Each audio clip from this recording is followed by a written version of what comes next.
গল্পের শুরুতে আমরা দেখতে পাই পাহাড়ি জঙ্গলের এক খাড়া পাহাড়ের কিনারায় একদল বানর ধীরে ধীরে একটি ছোট ছেলেকে নিচে নামিয়ে দিল। বানরগুলো মাটিতে নেমেও দেখে ছেলেটি এখনও লড়াই করছে। সঙ্গে সঙ্গে তাকে একটি পাথরের সঙ্গে আঘাত করল।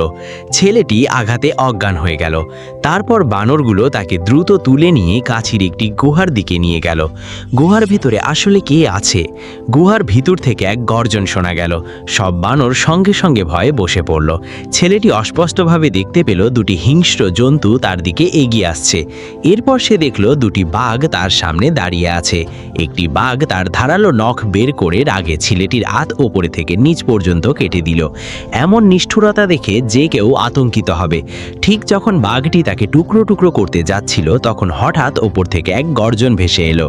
সবাই চমকে উঠল। দেখা গেল জঙ্গলের আরও দুটি হিংস্র প্রাণী এসে গেছে। কালো ভাল্লুক আহত ছেলেটিকে দেখে সঙ্গে সঙ্গে তাকে নিজের বুকে জড়িয়ে নিল। একটি বানর পালাতে গিয়ে কালো চিতাবাঘের কামড়ে মাটিতে পড়ে গেল। এরপর দুই পক্ষের মধ্যে সঙ্গে সঙ্গে লড়াই শুরু হয়ে গেল। বানরের দলও সবাই মিলে তাদের উপর ঝাঁপিয়ে পড়ল। দুজনের পক্ষে এতগুলো শত্রুর সঙ্গে লড়া কঠিন হয়ে পড়ল। তারা দ্রুত দুর্বল হয়ে পড়ল। এই সুযোগে বাঘটি ধীরে ধীরে ছেলেটির দিকে এগিয়ে গেল। ঠিক সেই সংকটময় মুহূর্তে একটি অজগর দেয়াল ভেঙে ভেতরে ঢুকে পড়ল। সে ছিল জঙ্গলের অদম্য রক্ষক। বাঘটি মনে ক্ষোভ থাকলেও আর সাহস করল না। সে তার সঙ্গীদের নিয়ে সেখান থেকে চলে গেল। অনেকক্ষণ পরে ছেলেটি জেগে উঠে তাদের কাছে জানতে চাইল। দুজন একে অপরের দিকে তাকিয়ে তার অতীতের কথা বলতে শুরু করলো। কয়েক বছর আগে ছেলেটির বাবা মা এই জঙ্গলে এসেছিলেন। দুর্ভাগ্যবশত তারা এক দুষ্টু জন্তুর হাতে মারা যান। দয়ালু কালো চিতাবাঘ তার মৃতদেহের পাশে ছেলেটিকে দেখে তাকে বাঁচানোর সিদ্ধান্ত নেয়। সে তাকে নিয়ে পাহাড় পেরিয়ে অনেক দূর যায়। শেষে তাকে জঙ্গলের সবচেয়ে শক্তিশালী নেকড়েদের গুহার সামনে রেখে চলে যায়। কিছুক্ষণ পরে নেকড়ে মা তাকে খুঁজে পায়। ঠিক তখনই এক অনাহুত অতিথি সেখানে আসে। নেকড়ে মা সঙ্গে সঙ্গে আমাওকে নিজের পিছনে লুকিয়ে রাখে। শিকারী কুকুরটি সঙ্গে সঙ্গে মানুষের শিশুটিকে দেখে ফেলে। সে ব্যঙ্গ করে হাসতে থাকে। নেকড়ে মায়ের উপহাস শুনে সে রাগে বলে যে সে নেকড়ে রাজাকে সব জানাবে। এই কথা বলে সে চলে যায়। তার চলে যাওয়ার পর নেকড়ে মা বলে যে সে এই মানব শিশুকে নিজের সন্তান হিসেবে লালন করবে, কিন্তু এর জন্য নেকড়ে রাজার অনুমতি দরকার। তাই নেকড়েদের সভা বসে। অনেক নেকড়ে মানুষ শিশুকে রাখতে রাজি হয় না। ঠিক তখন কালো চিতাবাঘ উপহার নিয়ে আসে। সে বলে যে সে এই শিশুর শিক্ষক হবে। সে তার বন্ধু কালো ভাল্লুককেও সাক্ষী হিসেবে নিয়ে আসে। নেকড়ে রাজা মনে করলো এটি স্বর্গের উপহার। শেষ পর্যন্ত সে শিশুটিকে দলে রাখার অনুমতি দিল। ঠিক তখনই দুষ্টু বাঘ তার সঙ্গীদের নিয়ে সেখানে হাজির হলো। সে নিজের শিকার ফেরত চাইল। সব নেকড়ের সঙ্গে সঙ্গে প্রতিরক্ষার ভঙ্গি নিল। নেকড়ে রাজা বলল এই শিশুটি এখন নেকড়ে দলের সদস্য। সে বাঘটিকে সতর্ক করলো আর যেন এমন চিন্তা না করে, নইলে পুরো নেকড়ে দল তাকে ছেড়ে কথা বলবে না। বাঘটি খুব শক্তিশালী হলেও নেকড়ের সংখ্যা বেশি ছিল। তার উপর আরও দুটি হিংস্র প্রাণীও সেখানে ছিল। তাই সে হুমকি দিয়ে সেখান থেকে চলে গেল। এরপর ছোট ছেলেটি আনুষ্ঠানিকভাবে নেকড়ে দলে যোগ দিল। নেকড়ে রাজা তার নাম রাখলো আমাও। এরপর দুষ্টু বাঘ কয়েকদিনের জন্য অদৃশ্য হয়ে গেল। এই সময়ে আমাও ধীরে ধীরে বড় হতে লাগলো। কালো চিতা বাঘ প্রতিদিন তাকে শিকার করতে শেখাতো। সে আমাওকে বলতো শিকার প্রকৃতির উপহার। মানুষের গরু বা ভেড়া শিকার করা যাবে না, এটাই জঙ্গলের আইন। কালো ভাল্লুকও তাকে নিজের মতো করে প্রশিক্ষণ দিত। সে আমাওর শরীরে বিচ্ছু উঠিয়ে তার সাহস বাড়ানোর চেষ্টা করত। প্রশিক্ষণ ছিল বিপজ্জনক কিন্তু কার্যকর। ভাল্লুকও তাকে খুব স্নেহ করত। নেকড়েদের দলে আমার মর্যাদা খুব বেশি ছিল না। নেকড়ে মা ও বাবার পাশাপাশি তার একজন বড় ভাইও ছিল। সওদা ছিল তার একমাত্র ভালো বন্ধু। দুজনই ছিল আলাদা এবং দয়ালু। তারা প্রায়ই অন্যদের অবহেলার শিকার হতো। তবুও এই দুই একাকী বন্ধু একসঙ্গে খুব আনন্দে খেল তুলত। তারা প্রায়ই একসঙ্গে লুকোচুরি খেলত। এক সকালে একটি ঘটনা শান্ত দিনটাকে ভেঙে দিল। আমাও আগের দিনের মতো ছোট ঝর্ণার ধারে গেল। পানির নিচের দৃশ্য তার কাছে সবসময় খুব আকর্ষণীয় লাগত। হঠাৎ সব ছোট মাছ আতঙ্কে চারিদিকে ছুটে পালালো। সে পানির নিচ থেকে মাথা তুলে উপরে তাকালো। বহু বছর ধরে হারিয়ে যাওয়া সেই দানব আবার এখানে উপস্থিত হয়েছে। মুহূর্তেই ঝর্ণার পানি রক্তে লাল হয়ে গেল। ভয়ে আমাও পানির নিচেই লুকিয়ে রইল। দানবটি যেন তাকে টের পেল, কিন্তু পুরোপুরি দেখতে পেল না। সে ভান করে জঙ্গলের ভেতরে চলে গেল। আমাও আর নিঃশ্বাস ধরে রাখতে পারল না। পানির উপর উঠেই সে প্রাণপণে দৌড়াতে শুরু করলো, কিন্তু পিছন থেকে ভয়ঙ্কর গর্জন শোনা গেল। সে মরিয়া হয়ে পালাতে লাগলো। আতঙ্কের মধ্যে আমাও একটি খাদে পড়ে গেল। তার চিৎকারে পুরো বন কেঁপে উঠল। কালো চিতাবাঘ সেই শব্দ শুনে দ্রুত তাকে বাঁচাতে ছুটে এলো। ভাগ্য ভালো আমার শরীর ছোট ছিল, তাই সে ধারালো ডালের উপর পড়েনি। কিছুক্ষণ পরে একটি নড়াচড়া করা অদ্ভুত জিনিস তার দিকে এগিয়ে আসলো। কাছে এসে সেটি ধীরে ধীরে তাকে জড়িয়ে ধরল, আস্তে করে তাকে উপরে তুলে দিল। তখন সে বুঝল একটি দয়ালু হাতি তাকে বাঁচিয়েছে। তার শরীরে শ্যাওলা দেখে বোঝা যাচ্ছিল সে হাতির দলে খুব গুরুত্বপূর্ণ। তার একটি দাঁতও ভাঙা ছিল। আমাওকে বাঁচিয়ে সে কিছু না বলেই চলে গেল। ঠিক তখনই কালো চিতাবাঘ সেখানে পৌঁছলো। সে আমাওকে নিয়ে সেই বিপজ্জনক জায়গা ছেড়ে চলে গেল। মনে ক্ষোভ নিয়ে দুষ্টু বাঘ একটি নিষ্ঠুর পরিকল্পনা করলো। সে মানুষের চাষের গরু মেরে ফেললো আর সেই দোষ আমাওর ওপর চাপাতে চাইল। এই ঘটনার জন্য নেকড়েদের আবার সভা বসলো। অনেক নেকড়ে আমাওকে দোষ দিতে লাগলো। কেউ কেউ তাকে দুষ্টু বাঘের হাতে তুলে দেওয়ার প্রস্তাবও দিল, কিন্তু নেকড়ে রাজা তাকে ছেড়ে দিতে রাজি হলো না। কালো চিতাবাঘ চাইল না আমাও বিপদে থাকুক। সে তাকে মানুষের গ্রামে ফিরিয়ে দেওয়ার প্রস্তাব দিল, কিন্তু নেকড়ে রাজা তাতেও রাজি হলো না। সে বলল যদিও এখনো পুরো দল আমাওকে মেনে নেয়নি, কিন্তু যদি সে গতি পরীক্ষায় উত্তীর্ণ হয় তাহলে সে সত্যিকারের নেকড়ে হিসেবে স্বীকৃতি পাবে। গতি পরীক্ষা আসলে নেকড়েদের প্রাপ্তবয়স্ক হওয়ার পরীক্ষা। এই পরীক্ষা পাশ করলে সম্মানের পরিচয় পাওয়া যায় এবং পুরো নেকড়ে দল তাকে সম্মান করবে। কিন্তু কালো ভাল্লুক জানতো আমাও শেষ পর্যন্ত মানুষই, তাই সে তাকে নিজের বিশেষ শক্তি কাজে লাগাতে শেখাতে লাগলো। শুরুতে আমাও এই প্রশিক্ষণ পছন্দ করত না, কিন্তু বারবার ব্যর্থ হওয়ার পর অবিরাম চেষ্টায় সে অবশেষে কৌশলটি শিখে ফেলল। অল্প দিনের মধ্যেই গতি পরীক্ষা শুরু হলো। নিয়ম খুব সহজ ছিল। শেষ লাইনে পৌঁছানোর আগে কালো চিতাবাঘের হাতে ধরা না পড়লেই হবে। নেকড়ে রাজার ডাক শোনা মাত্র সব নেকড়ে দৌড় শুরু করলো। সবাই জিততে প্রাণপণ চেষ্টা করছিল। মানুষ হওয়ায় আমাও দ্রুত পিছিয়ে পড়ল। গতিতে এগিয়ে থাকতে না পেরে সে অন্য পথ বেছে নিল। সে হঠাৎ লাফ দিয়ে একটি বড় গাছ ধরে ফেলল। কালো ভাল্লুকের শেখানো গাছে ওঠার কৌশল ব্যবহার করে দ্রুত গাছের চূড়ায় উঠে গেল, কিন্তু কিছুক্ষণের মধ্যেই নেকড়েরা তাকে ধরে ফেলল। এমনকি একটি ছোট নেকড়ে তাকে আক্রমণও করল। তবুও পিছিয়ে না পড়তে না চেয়ে আমাও একটিও হাল ছাড়ল না। তারপর শুরু হলো এক অসাধারণ দৌড়ের লড়াই। ভাগ্য যেন বারবার আমাওর সঙ্গে খেলা করছিল। মোড় ঘুরতেই কালো চিতাবাঘ সামনে এসে হাজির হলো। সে বাধ্য হয়ে পাশের ঝোপের মধ্যে ঢুকে পড়ল। এলোমেলো ডালপালা কিছুক্ষণ চিতাবাঘকে আটকে রাখলো, কিন্তু আমাওর আনন্দ বেশিক্ষণ স্থায়ী হলো না, কারণ চিতাবাঘের চোখে সে স্পষ্ট হত্যার ইঙ্গিত দেখতে পেল। এক আঘাতে চিতাবাঘ সব ডাল ভেঙে ফেলল। আমাও দ্রুত উপরে উঠতে শুরু করলো। অর্ধেকও উঠতে পারেনি। পিছনে আসা চিতাবাঘকে দেখে সে ভয় পেয়ে নিচে পড়ে গেল। চিতাবাঘ আবার তাকে তাড়া করলো। আমাও প্রাণপণে নিজের শরীর সরিয়ে তাকে এড়াতে লাগলো। দুজনের এই ধাওয়া ক্রমেই তীব্র হয়ে উঠল। ঠিক সংকটের মুহূর্তে চিতাবাঘ আবার ঝোপে আটকে গেল, কিন্তু ভাগ্য সবসময় নির্বোধকে সাহায্য করে না। আমাও আবার দুই হাত দিয়ে উঠতে লাগলো। নিজের নমনীয় শরীর ব্যবহার করে ফাঁকের মধ্যে লাফাতে লাগলো। অবশেষে সে সবার আগে পৌঁছে গেল। এই দৃশ্য দেখে কালো ভাল্লুক আনন্দে উচ্ছ্বসিত হয়ে উঠল। ঠিক যখন আমাও শেষ রেখা ছুঁতে যাচ্ছিল, চিতাবাঘ হঠাৎ ঝাঁপিয়ে পড়ে তাকে মাটিতে ফেলে দিল। এভাবেই আমাও হেরে গেল। পরীক্ষা শেষ হওয়ার পরে আমাও বলল এটা অন্যায়। চিতাবাঘ শুধু তাকেই তাড়া করেছে। সবাই জানতো চিতাবাঘ কেবল আমাওকেই লক্ষ্য করেছিল, কিন্তু পরীক্ষার ফল কেউ বদলাতে পারল না। রাগে আমাও সেখান থেকে চলে গেল। সে একা থাকতে চাইল। ছোট সাদা নেকড়েটি তাকে সান্ত্বনা দিতে এলো। সে বলল আমরা দুজনই একরকম, হয়তো বড় হলে আমরা পরীক্ষায় পাশ করব। কিন্তু আমাও রাগে চিৎকার করে বলল তুমি বোঝো না, তোমার মা তোমাকে সান্ত্বনা দিয়েছে মাত্র। আমিও সত্যিকারের নেকড়ে নই। আমরা দুজনেই এই দলে অদ্ভুত প্রাণী। এই কথা শুনে ছোট সাদা নেকড়েটি কেঁদে ফেলল।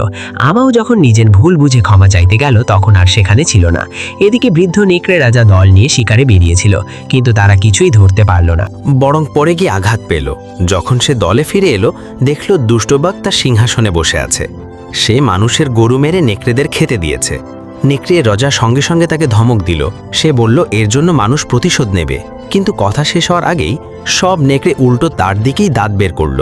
দুষ্টবাঘ উস্কানি দিয়ে বলল নেকড়ে রাজা শিকার ছাড়া ফিরেছে।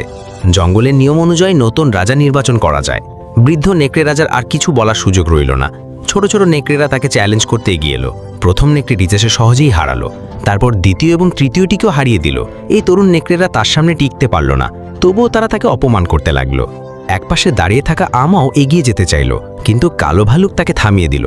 সে বলল জঙ্গলের নিয়ম কেউ ভাঙতে পারে না। কিন্তু আমাও ঘুরে দেখল দুষ্টবাঘ পাশে দাঁড়িয়ে হাসছে। তার মুখে ছিল শয়তানি আনন্দ। সবাই তার ষড়যন্ত্রের ফাঁদে পড়েছে। নেকড়ে রাজাকে বাঁচাতে আমা মানুষের গ্রামে দৌড়ে গেল। সেখানে গাছের ডাল দিয়ে আগুন জ্বালালো। তারপর সেই আগুন নিয়ে প্রাণপণে ফিরে এলো। এইদিকে নেকড়ে রাজা তখন প্রায় ক্লান্ত হয়ে পড়েছে, তবু সে দাঁড়িয়েছিল। আমা আগুন তুলে ধরল। সে কাউকে নেকড়ে রাজার কাছে আসতে দিল না। তারপর দুস্থবাঘের দিকে তাকিয়ে চিৎকার করল তার এই শক্তিশালী উপস্থিতিতে বাঘও ভয় পেয়ে গেল, কিন্তু আমও কল্পনাও করেনি এরপর কি হবে। যে বৃদ্ধ নেকড়ে রাজাকে সে বাঁচিয়েছিল, সেই রাজাই দুর্বল কণ্ঠে তাকে তিরস্কার করল, কারণ আমাও সবচেয়ে বড় ভুল করেছে। সে নিজের দলের বিরুদ্ধে মানুষের অস্ত্র ব্যবহার করেছে। নেকড়ে রাজার কথায় আমার হৃদয় ভেঙে গেল। সে অসহায়ভাবে নেকড়ে না এবং নেকড়ে বাবার দিকে তাকালো, তারপর কালো ভালুক আর কালো চিতাবাঘের দিকেও তাকালো, কিন্তু তার বড় হয়ে ওঠার এই আপনজনদেরকেও তার পক্ষে কথা বলল না। আমার মন সম্পূর্ণ ভেঙে গেল। সে দৌড়ে মানুষের গ্রামের দিকে চলে গেল আর বুক ভরে এক দীর্ঘ আর্তনাদ করে উঠল। এক শক্তিশালী মানুষ তাকে আঘাত করে মাটিতে ফেলে দিল। পরদিন ঘুম ভাঙার পর ছেলেটি দেখল সে একটি লোহার খাঁচায় বন্দী। মানুষরা তাকে নির্যাতন করল না, বরং তার জন্য সুস্বাদু খাবার নিয়ে এলো। ছেলেটি সাবধানে খাবারের কাছে গেল, কিন্তু আগে কখনো রান্না করা খাবার না খাওয়ায় সে তা খেতে পারল না। মানুষটি অসহায় হয়ে সেখান থেকে চলে গেল। গভীর রাতে ছেলেটি একটি পরিচিত ছায়া দেখতে পেল। সে ছিল তার প্রিয় কালো চিতাবাঘ শিক্ষক। সে ভেবেছিল চিতাবাঘ তাকে উদ্ধার করতে এসেছে, কিন্তু চিতাবাঘ তাকে সেখানেই থেকে যেতে বলল। সে বলল মানুষের মধ্যে থাকলেই সে নিরাপদে থাকবে এবং দুষ্টবাঘের হাত থেকেও রক্ষা পাবে। ছেলেটি যতই অনুরোধ করুক, চিতাবাঘ ফিরে তাকালো না। পরদিন ছেলেটি দেখল খাঁচার দরজা খোলা। সে সাবধানে বাইরে বেরিয়ে এলো এবং এই অচেনা গ্রামটিকে দেখতে শুরু করলো। যে লোকটি তাকে ধরেছিল সে ছিল একজন শিকারী। সে তখন একটি বুনো শূকরের মাংস কাটছিল। ছেলেটি অভ্যাসবশত হাত দিয়ে খেতে গেল, কিন্তু শিকারী তাকে থামিয়ে দিল। সে একটি ছুরি এগিয়ে দিল এবং মানুষদের মতন যন্ত্র ব্যবহার করতে শেখাতে লাগলো। ছেলেটি সত্যিই খুব মেধাবী ছিল। সে দ্রুতই কৌশল শিখে ফেলল। এই সময় শিকারীর চোখ পড়ল ছেলেটির হাতে থাকা দাগে। সে সঙ্গে সঙ্গে বুঝল এটি দুষ্টবাঘের আঘাত, কারণ তার শরীরেও একই রকম একটি দাগ ছিল। দুষ্টবাঘ ছিল তাদের দুজনেরই শত্রু। ধীরে ধীরে পুরো গ্রাম তাকে আপন করে নিল। এক দয়ালু মেয়ে তাকে গোসল করিয়ে দিল এবং মানুষের পোশাক ও জুতো পরিয়ে দিল। সাজানোর পর ছেলেটিকে সত্যিকারের মানুষের মতোই লাগছিল। সে দ্রুত অন্য গ্রামের শিশুদের সঙ্গেও মিশে গেল। তার মনে হতে লাগলো মানুষের জীবনও মন্দ নয়। সে ধীরে ধীরে এই জীবনকে ভালোবেসে ফেলল। একদিন তার নেকড়ে ভাই তাকে খুঁজে এলো। সে জানালো এখন পুরো জঙ্গল দুষ্টবাঘের দখলে। নেকড়েদের দলও জঙ্গলের কিনারায় সরে যেতে বাধ্য হয়েছে। সে আমকে ফিরে গিয়ে সাহায্য করতে বলল, কিন্তু আমও সরাসরি তা প্রত্যাখ্যান করল। যেদিন তাকে নেকড়েরা তাড়িয়ে দিয়েছিল সেদিন সবার চোখে সে শুধু শীতলতা দেখেছিল। মানুষের উষ্ণতা তার কাছে বেশি প্রিয় হয়ে উঠেছিল। অল্পদিন পর গ্রামে এক বড় উৎসব হলো। সেদিন শিকারী খুব বেশি মদ্যপান করেছিল। আমও তাকে ঘরে পৌঁছে দিল। তারপর কৌতূহলবশত শিকারীর ঘরে ঢুকল। সেখানেই সে মানুষের অন্ধকার দিক দেখল। ঘরের চারপাশে ছিল প্রাণীদের মৃতদেহ দিয়ে বানানো সাজসজ্জা। জারে ভাসছিল মৃত বানরের দেহ। দেয়ালে ঝুলছিল একটি হরিণের কাটা মাথা, কিন্তু সবচেয়ে ভয়ঙ্কর ছিল একটি ছোট সাদা নেকড়ের কঙ্কাল। এই দৃশ্য দেখে আমাও ভেঙে পড়ল। তার অতীতের সব স্মৃতি ফিরে এলো। সে মনে করল ছোট সাদা নেকড়িটিকে বলার নিষ্ঠুর কথাগুলো আর তার শেষ চোখের জল। এই অনুশোচনা তাকে ভেতর থেকে পুড়িয়ে দিল। সে আর কখনো ক্ষমা চাইতে পারবে না, কিন্তু এই ঘটনায় তাকে সিদ্ধান্ত নিতে বাধ্য করল। সে একটি ছুরি নিয়ে শিকারীর ঘরে গেল। সে প্রতিশোধ নিতে চেয়েছিল, কিন্তু শিকারীর পেটের দাগ দেখে থেমে গেল। পাশেই পড়েছিল একটি ভাঙা হাতির দাঁত। সে ছুরিটি আবার রেখে দিল, কারণ তার মাথায় আরও ভালো পরিকল্পনা এলো। সে হাতির দাঁতটি নিয়ে জঙ্গলে ফিরে গেল এবং হাতির দলকে তা ফিরিয়ে দিল। সে আশা করল হাতির দল তাকে সাহায্য করবে। সে নিজে হাতিদের নিয়ে শিকারীর বিরুদ্ধে প্রতিশোধ নেবে। মানুষ আর হাতির মধ্যে এক চুক্তি হলো। তারপর সে নেকড়ে রাজার কাছে ফিরে গেল, নিজের পরিকল্পনার কথা জানালো, কিন্তু এগিয়ে এনে নেকড়ে ঠাসা তা মানল না।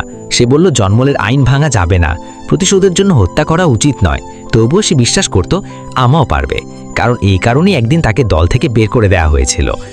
আজ আমা এমন এক নেকড়ে যে জঙ্গলের নিয়মের বাইরে থেকেও সবার অসম্ভব কাজ সম্পন্ন করতে পারবে।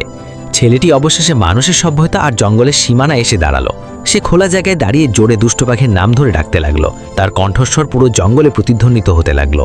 অল্প সময়ের মধ্যেই দুষ্টবাঘ জঙ্গল থেকে বেরিয়ে এলো। পরিকল্পনা সফল হয়েছে বুঝে ছেলেটির সঙ্গে সঙ্গে গর্জন করলো। তারপর অসংখ্য বিশাল হাতি দ্রুত সামনে ছুটে এলো। দুষ্টবাঘ শেষ চেষ্টা করতে চাইল, কিন্তু মুহূর্তেই একটি হাতির আঘাতে মাটিতে পড়ে গেল। এই শব্দে মানুষরাও সেখানে এসে জড়ো হলো। এত বিশাল দৃশ্য তার আগে কখনো দেখেনি। ছেলেটি একটি ছুরি ছুঁড়ে দুষ্টবাঘকে আঘাত করলো। তারপর দ্রুত গাছে উঠে শেষ আঘাত করতে গেল, কিন্তু অসাবধানতায় দুষ্টবাঘ তাকে ছিটকে ফেলে দিল। দুষ্টবাঘ তাকে আক্রমণ করতে এগিয়ে এলো। ছেলেটি দ্রুত পাশের গাছের ডালে উঠে গেল, কিন্তু বাঘটিও গাছে উঠতে শুরু করলো। সংকটময় মুহূর্তে ছেলেটি লাফিয়ে নিজেকে বাঁচালো। এর ফলে দুষ্টবাঘ গাছের ডালের ফাঁকে আটকে গেল। ছেলেটি চোখে দৃঢ়তা নিয়ে ছুরি বের করলো এবং আবার বাঘটিকে আঘাত করলো। ঠিক তখনই হঠাৎ একটি বন্দুকের শব্দ শোনা গেল। শিকারী মানুষটি তাদের খুঁজে পেয়েছিল। সে বন্দুক তুলে দুষ্টবাঘ লক্ষ্য করলো, কিন্তু গুলিটি শুধু বাঘটিকেই আঘাত করলো। আহত হয়েও দুষ্টবাঘ থামল না। সে আবার ছেলেটির দিকে এগিয়ে এলো। শিকারিও আবার বন্দুক তুলল, কিন্তু সে বুঝতে পারেনি একটি বিশাল হাতি তার দিকে ছুটে আসছে। গুলি ছোড়ার মুহূর্তে এক রহস্যময় ছায়া দুষ্টবাঘের সামনে এসে দাঁড়ালো। শিকারি হাতির আঘাতে ছিটকে পড়ল। ধুলো ধীরে ধীরে সরলে ছেলেটি অবাক হয়ে দেখল ছায়াটি ছিল বৃদ্ধ নেকড়ে রাজা। সে নিজের শরীর দিয়ে দুষ্টবাঘের আঘাত থেকেছে এবং একই সঙ্গে শিকারীর গুলিতেও আহত হয়েছে। দুষ্টবাঘ আবার আক্রমণ করতে প্রস্তুত হলো, কিন্তু তখন আর সুযোগ ছিল না। ছেলেটির পেছনে তার সব সঙ্গী এসে দাঁড়িয়েছিল। কালো ভালুক শিক্ষক, কালো চিতাবাঘ শিক্ষক, নেকড়ের দল এবং ছোট ভালুকও সেখানে ছিল। সবাই মিলে দুষ্ট বাঘটিকে আবার পিছু হটতে বাধ্য করলো। ছেলেটি প্রতিশোধের কথা ভাবল না, কারণ সে বৃদ্ধ নেকড়ে রাজার জন্য বেশি চিন্তিত ছিল। কিন্তু বৃদ্ধ নেকড়ে রাজা মৃত্যুর দ্বারপ্রান্তে পৌঁছে গিয়েছিল। সে শেষ উচ্ছ্বাস জানালো। সে বলল ছেলেটি যেন নেকড়ে দলকে নেতৃত্ব দেয়। তারপর ধীরে ধীরে তার চোখ বন্ধ হয়ে গেল, তার শ্বাস থেমে গেল। এরপর ছেলেটি মাটিতে পড়ে থাকা ছুরিটি তুলে নিল এবং আবার জঙ্গলের দিকে হাঁটতে শুরু করলো। অল্প দূরে সে দেখল দুষ্টবাঘ মাটিতে পড়ে আছে। সে মৃত্যুর কাছাকাছি ছিল। ছেলেটি ধীরে ধীরে তার কাছে গিয়ে বসে পড়ল। এমন শত্রুর সামনেও সে তার শিক্ষকের কথা ভুলল না। সে দুষ্টবাঘের চোখের দিকে তাকিয়ে রইল যতক্ষণ না তার প্রাণ সম্পূর্ণভাবে চলে গেল। মৃত্যুর আগেও দুষ্টবাঘ শেষ আঘাত করতে চেয়েছিল, কিন্তু ছেলেটি আগে থেকেই প্রস্তুত ছিল। অবশেষে সবকিছু শেষ হলো। জঙ্গল আবার আগের মতোই শান্ত হয়ে গেল, আর ছেলেটি বৃদ্ধ নেকড়ে রাজার ভবিষ্যৎবাণীর মতোই বড় হলো। সে মানুষ আর জঙ্গলের মধ্যে এক সেতু বন্ধন হয়ে উঠল এবং নেকড়ে রাজার শেষ উৎসাহ পূরণ করলো। সে নতুন নেকড়ে রাজা হলো। সবাই জানতো সে জঙ্গলের ছেলে, কিন্তু খুব কম মানুষ জানতো 10 বছরের একটি শিশু এই পথ চলে কত কিছু হারিয়েছে। হয়তো এটাই বড় হওয়ার মূল্য। বন্ধুরা, আজকের ভিডিওটা আপনাদের কেমন লেগেছে অবশ্যই কমেন্টে জানাবেন।